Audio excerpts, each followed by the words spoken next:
Bienvenue sur Africa 24 dans cette nouvelle édition du QG News. Voici les titres de l'actualité. Le président de la République du Ghana, Nana Akufo-Addo, s'inquiète de la montée des régimes militaires en Afrique de l'Ouest. Selon lui, la démocratie est en danger dans cette zone. Vous l'entendrez dans ce journal. Le Kenya a ratifié ce vendredi 29 septembre les instruments du système panafricain de paiement et de règlement.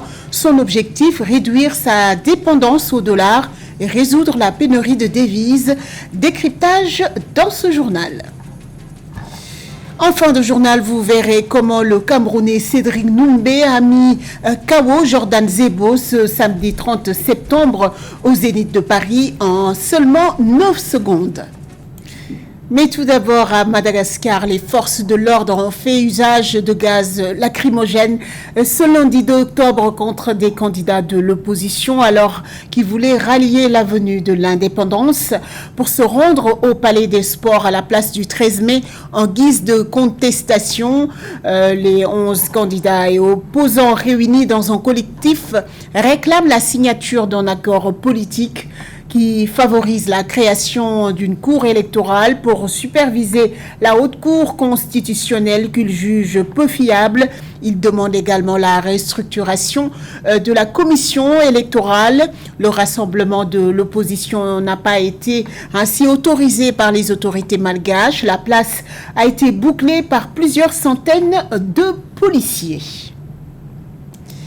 Au Ghana, le président de la République Nana Akufo-Addo s'inquiète de la montée des régimes militaires en Afrique de l'Ouest. Lors du deuxième séminaire parlementaire de la CEDEAO, le vendredi 29 septembre à Winnaba au Gabon, le président ghanéen a dit, je cite, « La démocratie en Afrique de l'Ouest est en danger ». Plus de détails dans ce sujet de Cheikh Oumar Kamara.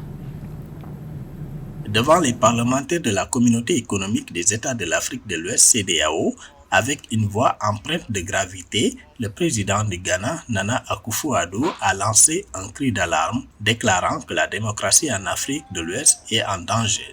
Le discours du chef de l'État ghanéen a mis en lumière les défis auxquels font face les pays de la région en matière de démocratie et les menaces qui pèsent sur les institutions démocratiques, notamment la montée de l'autoritarisme et la répression des voix dissidentes. La démocratie en Afrique de l'Ouest est en danger et nous devons travailler encore plus dur pour ancrer les principes de responsabilité démocratique auprès des citoyens. À mon avis, la démocratie régionale est actuellement confrontée à 3 menaces sérieuses.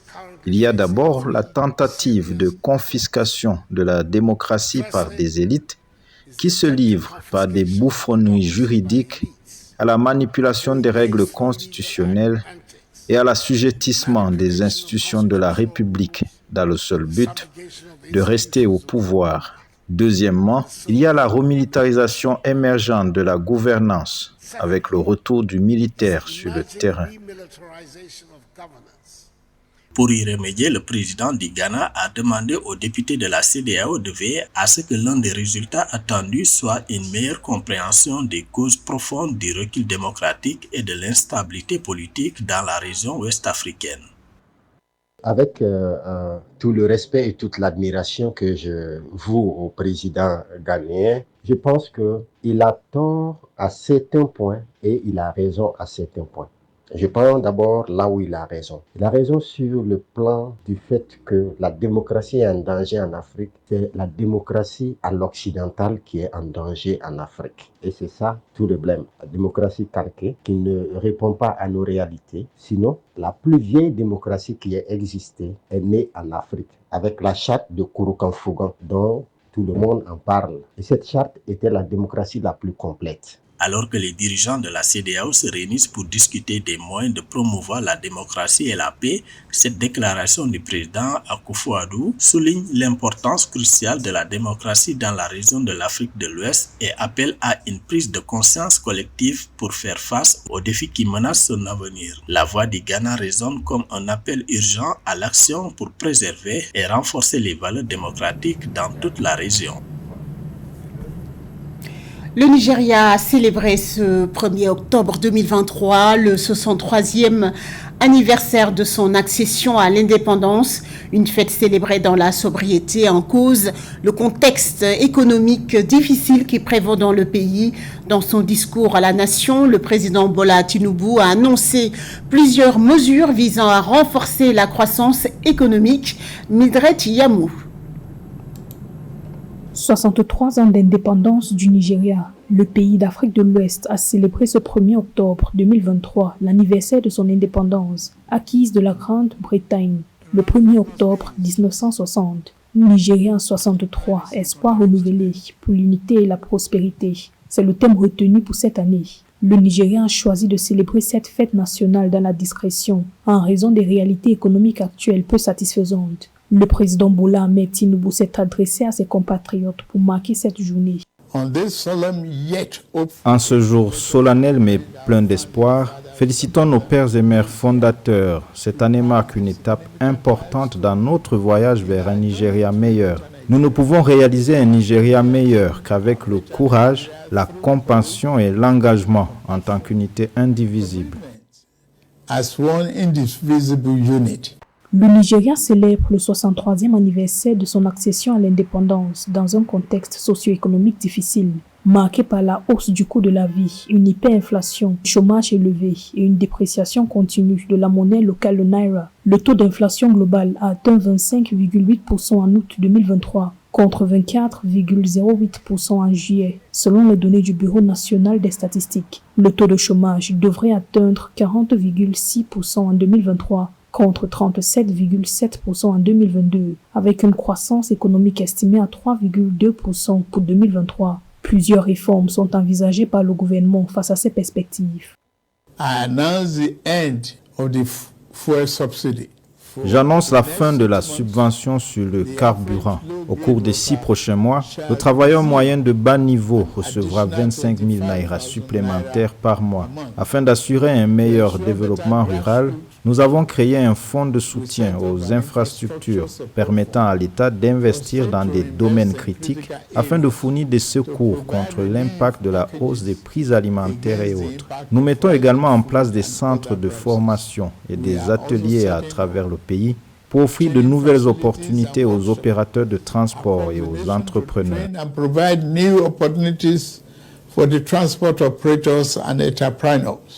En dépit des défis économiques et sécuritaires persistants, le Nigeria se dit fier de la consolidation de la démocratie dans une région ouest-africaine caractérisée par des coups d'État. Aucun dirigeant mondial n'a été invité pour la fête nationale cette année. Dans le reste de l'actualité, au Zimbabwe, au moins 9 mineurs ont été tués dans l'effondrement d'une mine d'or ce vendredi 29 septembre. La mine est située près de Chegutu, à quelques 120 km à l'ouest de la capitale Harare. L'information a été donnée ce samedi 30 septembre par la Fédération des mineurs du Zimbabwe. Les efforts de sauvetage restent difficiles à cause de la mine qui continue de s'effondrer. Seuls 4 corps ont été récupérés et 5 autres mineurs sont toujours bloqués sous les gravats. Le ministre des Mines, Soda Zemou, venu assister aux efforts des secours, a confirmé que 21 mineurs avaient réchappé à cette catastrophe. Le Kenya a ratifié ce vendredi 29 septembre les instruments du système panafricain de paiement et de règlement. Son ambition est de réduire sa dépendance au dollar et de résoudre la pénurie de devises. Le pays qui aspire à devenir un hub financier sur le continent. Plus de détails avec ce sujet de Nathalie Mon. Le Kenya a ratifié les instruments du système panafricain de paiement et de règlement PAPS le 29 septembre 2023. C'est l'aboutissement d'un processus pour lequel le président William Ruto avait prescrit une accélération lors du dialogue du secteur privé africain sur la zone de libre-échange continentale africaine le 29 mai 2023. Le dirigeant est-africain invitait alors toutes les institutions d'émission africaines à adhérer au PAPS, véritable catalyseur du commerce intra-africain selon lui. Sans plateforme de paiement unique, les instructions de paiement d'un pays africain à un autre passent généralement par plusieurs institutions financières intermédiaires. ce qui entraîne une augmentation des coûts, des complications, des problèmes, des fluctuations monétaires inutiles, créant pour finir tout un écosystème de confusion. L'adhésion au PAPS devrait également permettre au Kenya de réduire sa dépendance au dollar pour ses exportations et ses transactions financières avec l'extérieur. Le pays dont la monnaie, le shilling, a perdu 19% de sa valeur face au dollar, relève également une autre entrave sur l'intégration du commerce en Afrique, la pénurie des devises. Pourtant, le système de transfert de devises panafricain permet de faire du commerce en monnaie locale en 120 secondes. Nous sommes tous soumis à un environnement dollarisé. Les Kenyans veulent payer pour des marchandises tanzaniennes en dollars. La Tanzanie veut payer des marchandises en provenance de la République démocratique du Congo en dollars. Pourquoi mettons-nous le dollar au centre de nos échanges commerciaux ?